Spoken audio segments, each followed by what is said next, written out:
Three members of an international gang, one of them a Chinese origin Kazakhstan national, have been arrested for luring Indians with fake job offers and forcing them into cyber fraud. This case exposes the dark web of online crime that spans not just Goa but multiple countries. Here's more. The gang's victims were tricked with promises of high-paying jobs in Thailand only to be trafficked to cyber scam centers in Southeast Asia. Once there, they were forced to scam unsuspecting victims in the US through fake trading schemes and honey traps. Listen in. जैसा कि आपको ज्ञात होगा, कुछ दिन पहले भारत सरकार के प्रयासों से 549 इंडियन सिटीजन्स को थाईलैंड और कंबोडिया के बॉर्डर पे जो साइबर स्लेवरी कॉल सेंटर्स खुले हुए हैं वहाँ से रेस्क्यू करके लाया गया।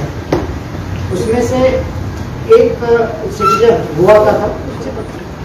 वो जब गोवा पहुँचा उसके बाद हम लोगों ने उससे बातचीत की और उसके आधार पर गोवा पुलिस ने एक केस रजिस्टर किया और उसकी इन्वेस्टिगेशन काफ़ी तेज़ी से चलाई गई, जिसके फलस्वरूप सबसे पहले हम लोगों ने बेंगलुरु से एक अक्यूज्ड को गिरफ्तार किया और जब उससे पूछताछ की गई तो उसमें 2 लोग और आइडेंटिफाई हुए और उसमें से एक बॉम्बे में लोकेट हुआ और वहाँ से हम लोगों ने उसको अप्रीहेंड किया। और इसमें मैं साइबर क्राइम पुलिस यूनिट की ये तारीफ करना चाहूँगा कि काफ़ी तेज़ी से इन्वेस्टिगेशन करते हुए उन्होंने एक फॉरेन नेशनल को आइडेंटिफाई किया जो कजाकिस्तान का रहने वाला है और चाइनीज ऑरिजिन का है और उसकी एलओसी भी तत्काल खुलवाई। और उसकी वजह से ये हुआ कि हमने जिस दिन एलओसी खुलवाई उसी दिन शाम में वो दिल्ली के इंदिरा गांधी एयरपोर्ट पे डिटेन किया गया। अगर वो एलओसी उस दिन नहीं खुलती तो शायद वो एस्केप करके चला जाता देश के बाहर और बाद में उसको किसी भी इन्वेस्टिगेटिव एजेंसी के लिए ट्रैक करना और उसको वापस लाना मुश्किल कार्य है। तो ये इसमें है और इसमें अभी तक जो चीज़ें सामने निकल के आई हैं डिटेल्स में एसपी साइबर क्राइम से रिक्वेस्ट करूँगा, बाद में आपसे शेयर करेंगे, लेकिन मोटे तौर पे जो चीज़ निकल के आई है कि एक एजेंसी है बॉम्बे में जो इंडिया के साथ रजिस्टर्ड नहीं है इंडियंस को बाहर भेजने के लिए, लेकिन वो इलीगल तरीके से इस काम को कर रही थी, जिसमें जॉब का झांसा देकर उनको कि आप बाहर अगर जाएंगे तो आपको 60-70 हज़ार रुपये पर महीने की जॉब मिलेगी, सेल्स एग्जीक्यूटिव और बाकी तमाम तरह के ऐसे जॉब का वादा किया जाता था।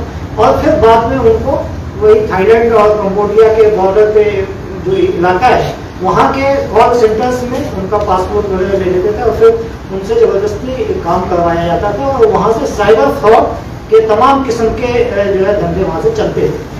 अभी इन्वेस्टिगेशन में एक और जो इंटरेस्टिंग चीज़ सामने निकल के आई है वो उसमें ऐसा लगता है कि वर्क फ्रॉम होम के लिए वो मॉडल्स या महिलाओं को जो है तैयार भरपूर करना चाह रहे थे, जिसमें हनी ट्रैपिंग का भी उनकी प्लान थी कि उस तरीके से हम आपको मालूम है कि साइबर फ्रॉड में हनी ट्रैपिंग भी अक्सर ये किया जाता है एक्सटॉर्शन के तौर पे और उस तरह का भी एक इसमें एंगल निकल के सामने आ रहा है।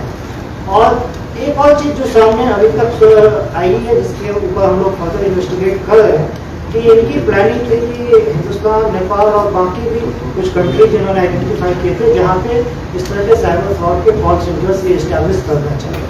The gang operated an elaborate setup renting Indian bank accounts and SIM cards to launder scam money. Their ultimate goal to set up cyber scam centers across Asia. The police crackdown is ongoing with authorities tracking down more operatives in the network.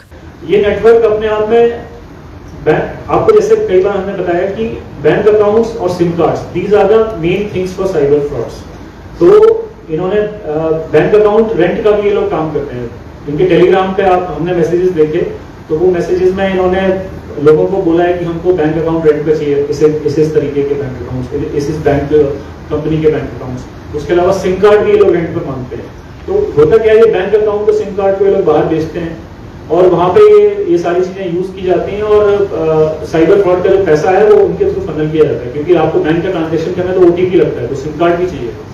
तो उसके OTP और ये bank account के साथ मिलकर ये पूरा cyber fraud end to end करते हैं।